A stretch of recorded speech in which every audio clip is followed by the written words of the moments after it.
Sir, मेरे क्षेत्र में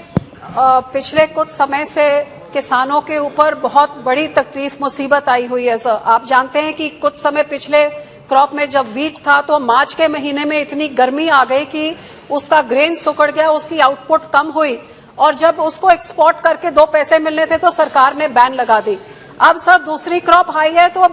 बरसात करके इतना बड़ा बाढ़ आ गई है सर कि उधर लगता है कि खेत नहीं, अब वहां पे नदियां बह रही हैं, उसका सारी फसल खराब हो गई। इससे पहले सर अब नरमा जो कॉटन क्रॉप है, लगातार 3 साल उसमें बीमारी लग रही है, कभी सुंडी कभी सफेद मच्छर, और इस करके किसानों को पली पलाई फसल को उनको अप्रूट करना पड़ रहा है। सर इस बार हमारी सरकार ने, मुख्यमंत्री ने सारे किसानों को कहा कि आप मूंगी की फसल आप बीजिए और आपको 7,225 का आपको एमएसपी में सरकार खरीद करेगी। लेकिन इतनी दुख की बात है सर कि मूंगी की 4 लाख टन का जो उनका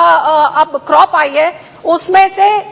10% भी सरकार ने खरीद नहीं करी और 90% किसानों को एमएसपी के नीचे प्राइवेट प्लेयर्स को 5-6 हजार में बेचना पड़ा है। और सर एक तरफ से बाढ़, एक तरफ से बीमारी, एक तरफ से एमएसपी नहीं, गरीबों के मकान बाढ़ में रुल गए हैं, मजदूरी सारी खत्म होगी और हमारे मुख्यमंत्री हेलीकॉप्टर से देख के किसानों से बिना बात किए, उनकी बात तक नहीं पड़ी, अब उनके घरों में मच्छर पैदा हो रहा है, बीमारी फैल रही है। और यहाँ पे हमारे मेंबर ऑफ पार्लियामेंट, हमारे प्रेसिडेंट सुखबीर सिंह बादल, वो जाके मदद हम लोग कर रहे हैं, लेकिन हमारी सरकार कुछ नहीं कर रही। आपके माध्यम से मैं सरकार से अपील करती हूँ कि केंद्र इस बारी किसानों की बांह फड़े और ये किसान जो देश का पेट पालने का सबसे बड़ा योगदान डालता है, आप पंजाब के किसानों को कोई कॉम्पेंसेशन दीजिए। बहुत बहुत धन्यवाद।